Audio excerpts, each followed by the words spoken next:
Hello again and welcome to Foreplay Radio Sex Therapy. I'm your host, certified sex therapist Laurie Watson, author of Wanting Sex Again, and blogger at Psychology Today and WebMD. And I have with me Dr. Adam Mathews, my co-host, who's a couples therapist, psychotherapist, and president of NCAMFT. Foreplay is dedicated to helping couples keep it hot. Thanks for listening. Now on to today's topic. Okay, you're listening to Foreplay Radio Sex Therapy with your sex therapist, Laurie Watson. And your couples therapist, Dr. Adam Mathews. And we're going to talk about body image today. Adam, this is such an important topic, I think, especially for women, and I'm probably leaning more toward the women listeners right now, and men to be sympathetic, although I do understand in this culture that men have more pressure about how they look as well. Yeah, I think it's been an increasingly growing issue for men over the last 20 years or so, and particularly the last 10, I think, has just ramped it up. But it is traditionally a big issue for females.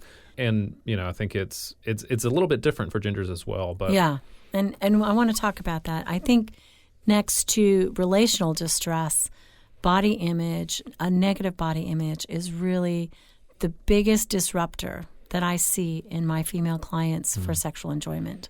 You know, I mean, it's just huge in terms of how it manifests and can derail them from enjoying sex or having desire. Yeah. Laurie, could you kind of maybe talk about how, when I listen to some of my female clients, I feel like this is a constant in their head. And I think that's one of the differences for men. I think men think about it a lot, but it seems like, I mean, what is this, just an ongoing like voice in your head that's just a narration in your head that's just talking about constantly reflecting on body image issues? I think it is hard to underestimate how much women think about their bodies and their acceptability in terms of in the marriage or in the partnership. I mean, I think there's some reasoning behind this that might be biological, that women often are valued for how they look.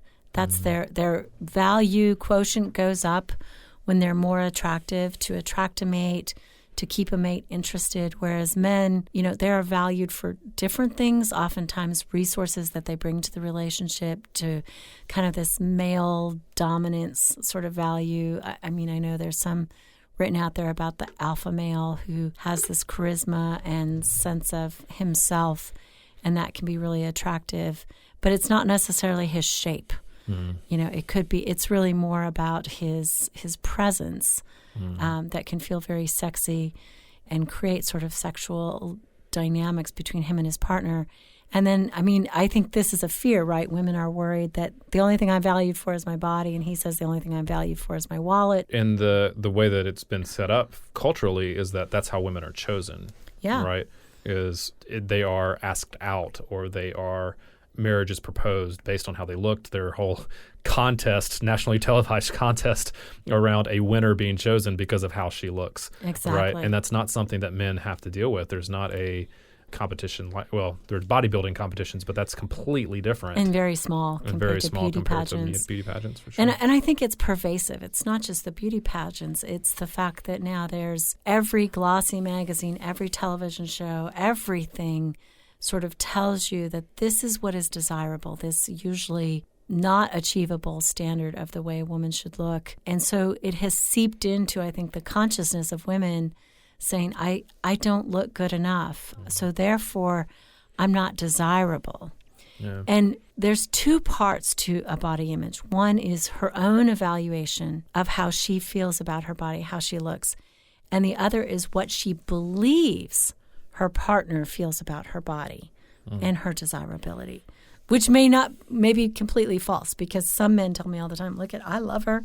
I think she looks hot. I'm great. She's critical of herself. But it really is in her head in terms of what do I think about, you know, myself, in terms of how I'm stacking up against my own standards, and what do I believe my partner thinks about me. And those two things make up a body image and are uber problematic. Is it only what her partner thinks about her, or is it also what she perceives the world as, that other people see her? Okay, that's a good question. So, I mean, I think that it's both. You know, if she's getting attention, you know, men's heads turn and look at her, she feels, okay, I'm attractive. It's a way that she kind of gleans a sense that she is attractive, which is often difficult in menopause. For some women, they report, I'm no longer turning heads. And so it's almost like they believe their quotient has gone down. The world is not objectively confirming that she's attractive anymore. Right at the time her partner's losing his erection, which for women, it's not about the penis. They're not often looking at their male partner's genitalia as exciting. It's the fact that they excited the male genitalia that tells them they are desirable. It's really, some people say narcissistic almost. It's really about her sense of, am I or am I not desirable? Meredith Chivers, I've said this before, she's a researcher on sexuality, and she says, to be desired is the orgasm for women. That's what's the turn on. And without that, when you have this negative appraisal of yourself, or you believe your partner has a negative appraisal of your body, it tanks lots of things. Yeah, and I think that's one of the things, I think that's a cultural joke, that men, once they're in a committed relationship, they can just let themselves go.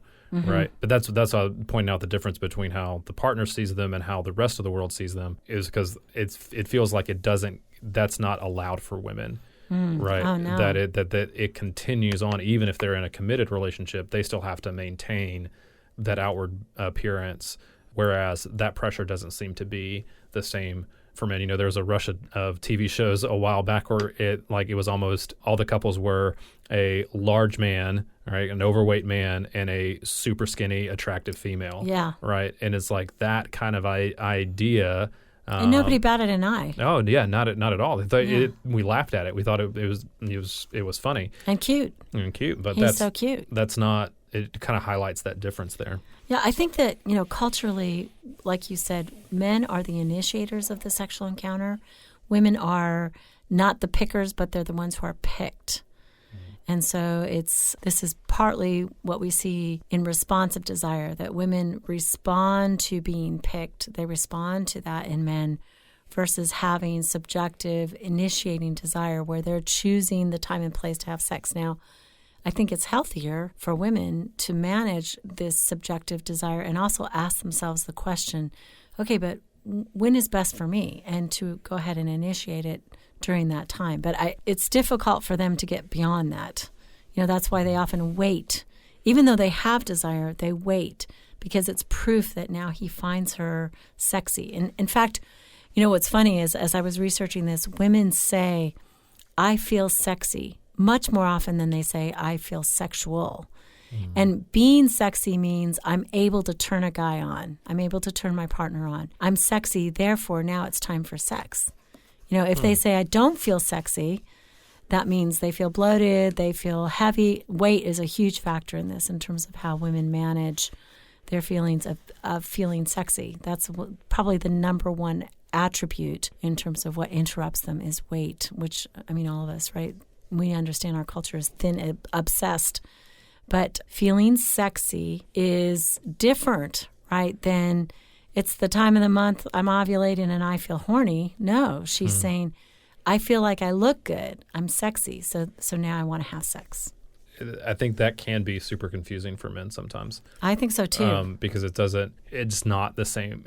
Obviously it's not the same, but I think some men may feel that way, but the majority, it's always, I feel sexual, right? It's always, I feel ready at any moment. So the idea that you could vary in your level of feeling sexy, I don't know that computes for men.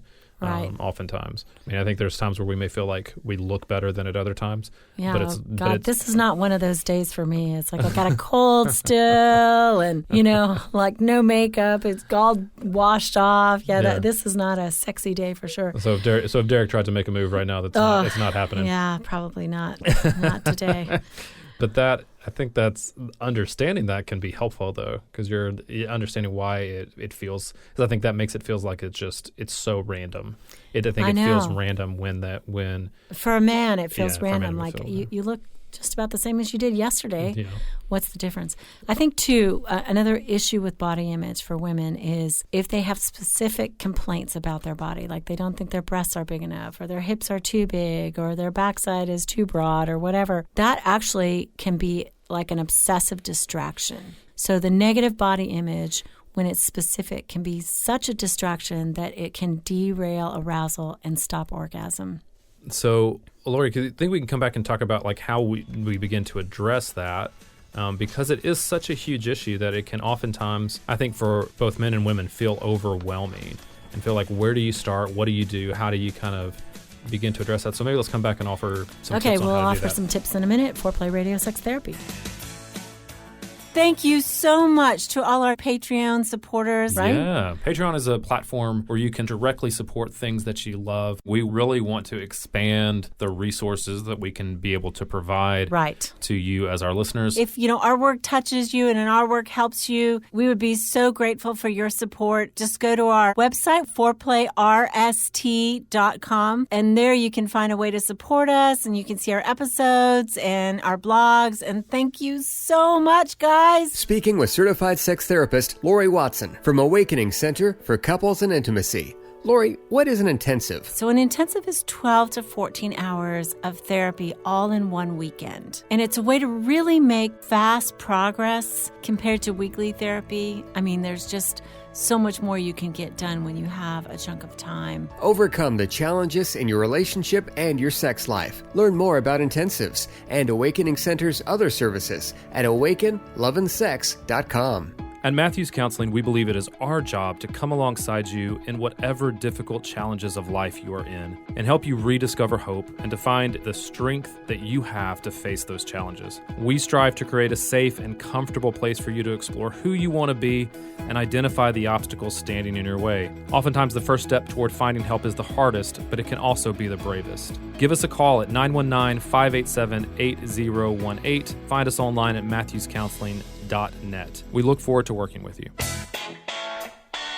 Foreplay Radio Sex Therapy, we're back with body image and how it impacts us sexually, especially a negative feminine body image or a concept that your partner doesn't think you're attractive. So how do we fix this? Yes. I think the first thing is believe your partner. If your partner says you're sexy and likes looking at your body, it's like, girl, get over it. I'm laughing at you because we just spent 15 minutes talking about how complicated it is. I know, get over I it. know. But, I have women, it really has nothing to do with an actual, right? I have women who are stark, raving, beautiful, and are perfect by every standard that I could ever imagine, who find themselves unattractive and will not have sex, because they're afraid of being naked. They're afraid of that evaluation. It's in their head. Yeah. So you're saying if they will, especially if their partner is telling them that they are beautiful, that they are attractive, is just to believe them and allow that to have credit in your mind. Yeah, because there's this insipid negative voice in the inside that doesn't actually tell us the truth all the time. Well, it seems like, too, that what happens in situations like that is that we come up with a reason why what our partner is saying can't be true. Like they're just being nice, or you're my husband, you have to say that. Yeah, anything like that just kind of undercuts it, rather than allowing it to be evidence to the contrary of what our negative self-talk is. Right. So being able to add that to the evaluation in my head would seem like it'd be important. Like that's what you mean when we say believe your partner. We're saying allow that to have some influence over when you're making the evaluation in your head. When you're weighing the things, it should rate high. Yes. In the scale. Yes.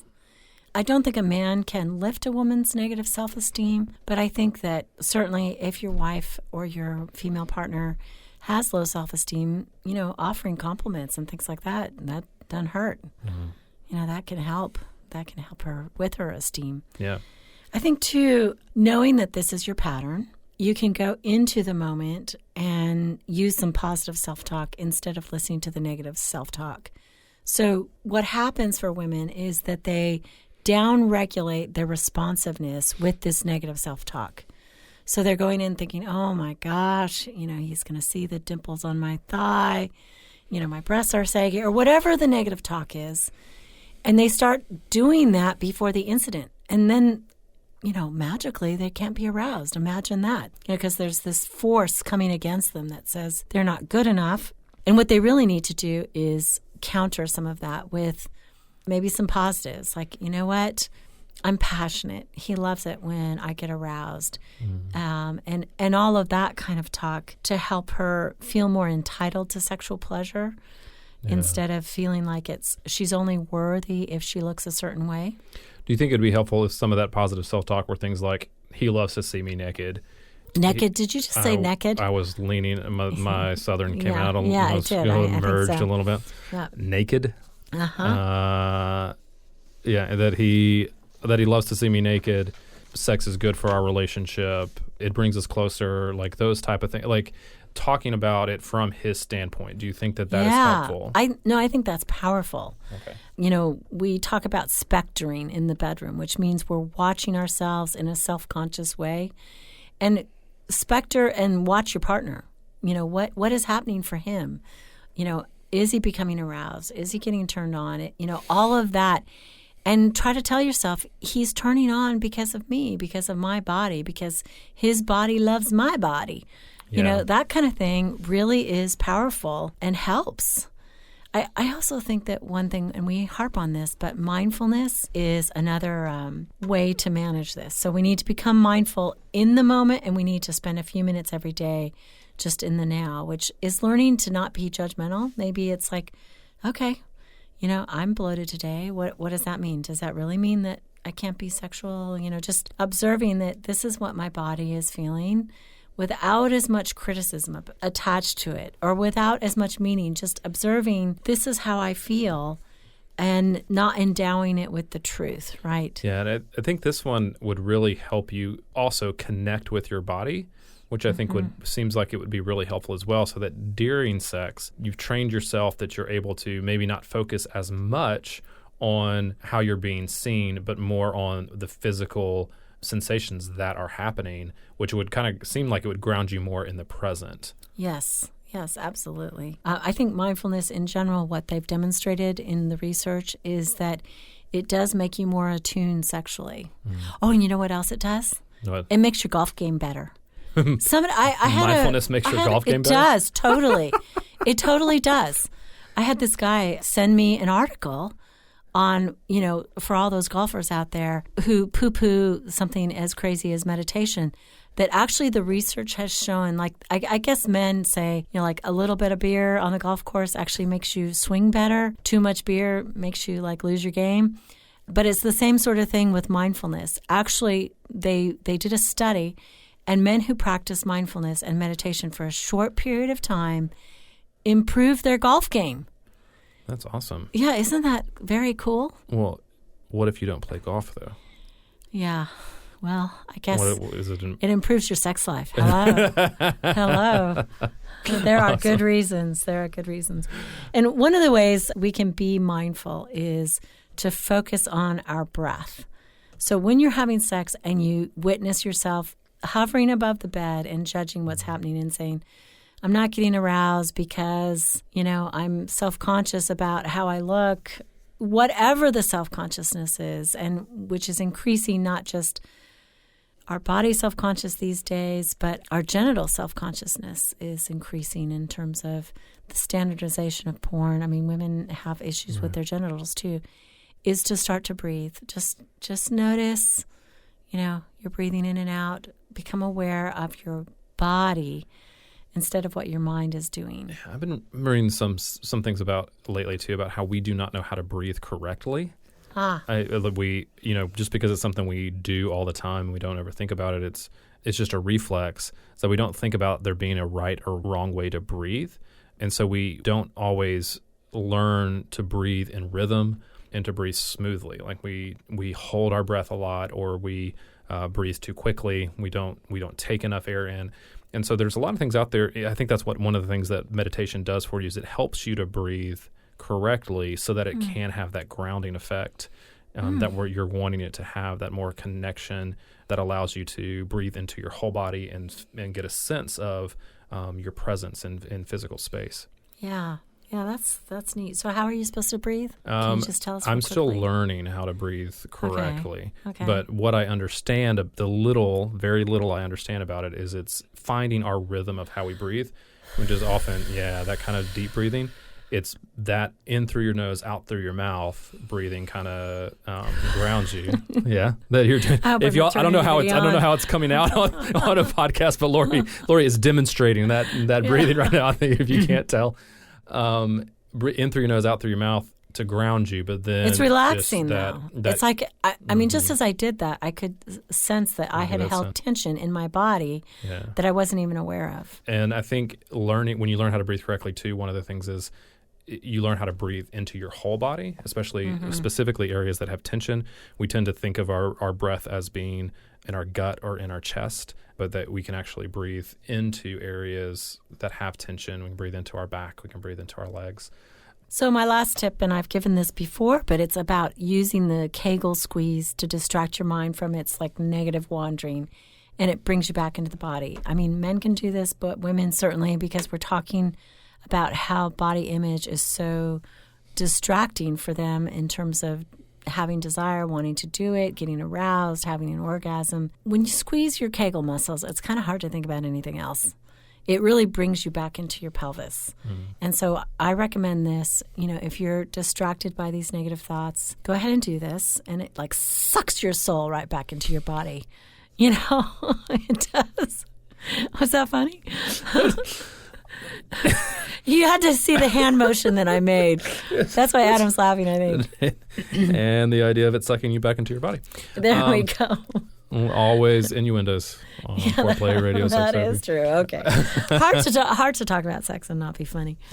I think it grounds you in your body, right? And specifically sexually, being able to do that is very important, right? So you're saying do that even whenever you're focusing too much on your body image, right? Yeah, absolutely. Okay. It changes the way touch feels. It changes everything to do Kegel squeezes. So it's a very good technique. And I know, girlfriend out there, I know what the world says about how you ought to look and how you think you ought to look, but you deserve sexual pleasure. It is one of the finest things in life. Fight back against this. Fight back against the propaganda of the cosmetic and fashion industry that says, you're not good enough, therefore buy our product. It's like fight back and let's join up and say that that's not true, that sex is ours and sexual pleasure should be ours. So it really is. I like that idea because it really is a fight. It is. Because it can feel overwhelming and like you're standing alone against an onslaught of messages about that. So, I would agree. Fight back. Men, side with your women on this. Yeah. Like, whoever the women are in your life, side with them in that fight because I think it's really important. Well, you're listening to Foreplay Radio Sex Therapy with your sex therapist, Laurie Watson. And your couples therapist, Dr. Adam Mathews. Thanks. You can now call in your questions to the Foreplay question voicemail. Dial 833-MY-4PLAY. That's 833-4-PLAY. And we'll use the questions for our mailbag episodes. Hey, help us stay on top here at Foreplay. We'd love it if you would subscribe and share it with your friends. And please take 1 sec and rate and review us. Thanks so much. All content is for entertainment purposes only and should not be considered as a substitute for therapy by a licensed clinician or as medical advice from a doctor.